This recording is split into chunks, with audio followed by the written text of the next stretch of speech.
Chapter 9, The Mother. Her mom never left. Not for a second. Not for a minute. Even when her body screamed at her to move, to eat, to rest, she stayed. Every chair in the hospital seemed too small, too cold, too rigid for the weight of her worry, but she refused to leave Licole's side. She pressed her hands against her daughter's, leaned close, whispered words into ears that might not yet be able to hear, and let the machine's rhythm become the pulse she synced her own breath to. "Don't give up, baby," she said, voice low, trembling, thick with exhaustion. "You hear me? Mommy's right here with you. You don't have to fight alone. I've got you. I'm not going anywhere." She talked constantly. Names, stories, fragments of memory, promises for the future, everything she could think of that might anchor Licole's consciousness. She reminded her of the first time she rode a bike, scraped knees, the smell of skinned skin and summer air. She told her about the cake they baked together last year, the frosting smudged across Licole's cheek, Bry's laughter echoing around the kitchen. Na had asked what Licole's favorite bedtime story was. So her mom recited the words, the rhythm, the voice Licole had always loved, even though no one could know if she was hearing. Hours stretched into days. She never counted them. She didn't need to.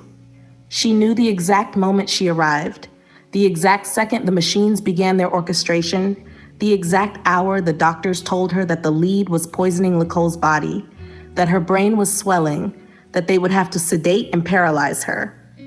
Time became irrelevant. Only her presence mattered. She pressed her hand against Licole's chest, feeling the artificial rise and fall of each breath through the ventilator. "It's okay, baby. It's okay," she whispered.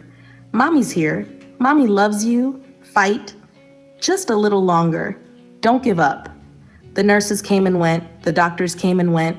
The machines beeped and hissed, and she remained, constant, tethered to her daughter through touch, voice, and sheer will. Each small adjustment, a blanket tucked, a hand repositioned, a finger held tight, was a message. She was still here. She was still present. She would not leave. She remembered the moments of panic, the seizures that shook Licole violently, the screaming, the chaos, the helplessness that had ripped through the kitchen just days ago. That helplessness hadn't left her. It had only transformed into vigilance, into an almost painful attentiveness to every twitch, every microspasm, every flicker of eyelid or finger. She could not lose her again. She would not. "Mommy's right here," she said, voice barely audible over the hum of the ventilator.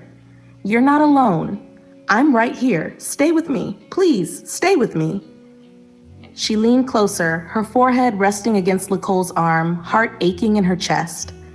Every beeping monitor, every hiss, every drip became part of her heartbeat. They were extensions of her attention, amplifiers of her devotion, signals she hoped Licole could perceive. The thought that Licole could hear her, even slightly, became a lifeline. She spoke to her daughter like she was awake, like she could answer back, like she understood every word. She reminded her of the world waiting outside these walls. Na and Bry, Lamont, the ordinary life that had been paused but not lost. She recounted their routines, their quirks, their laughter and tears. Each story was a thread pulling Licole toward consciousness, a rope threaded through fog, illness, and machines. "Remember your birthday last year?" she whispered, voice catching. "The cake, chocolate frosting, Bry spilling it all over his shirt. Na, laughing so hard she couldn't breathe. We're waiting for that again. We'll celebrate again, but only if you come back. I need you to come back." Her eyes never left her daughter's face. She watched every movement, every flicker, every hint of response. Sometimes she thought she saw a twitch of lip, a micro shift in the fingers, and hope would surge, sudden and sharp, before receding like a tide. She never let the hope go completely. It was necessary. Survival depended on it. When Lamont came, she didn't stop talking. She didn't allow silence. She described the children, Nana asking the same question again and again, Bry clinging to Licole's shirt, the house waiting for her. She described herself too, exhausted, broken, but unwavering. And she reminded Lamont to speak, to whisper, to anchor Licole as she had, because life was not only medicine, it was love. Hours bled into nights, nights bled into days, and she remained.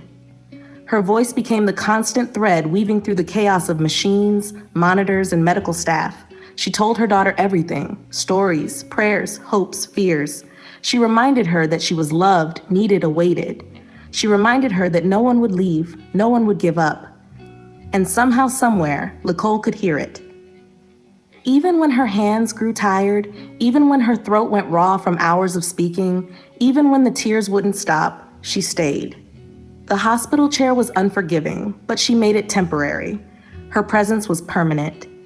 Every whisper, every story, every repeated phrase became more than words.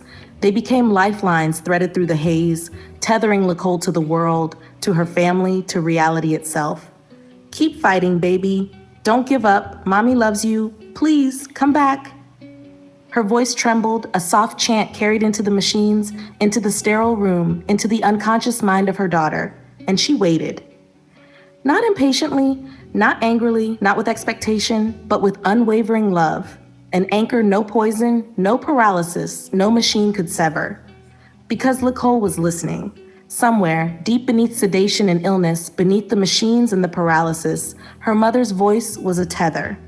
Her presence was a lifeline. Her love was a constant, unyielding, unshakable. And no matter what, she would not leave.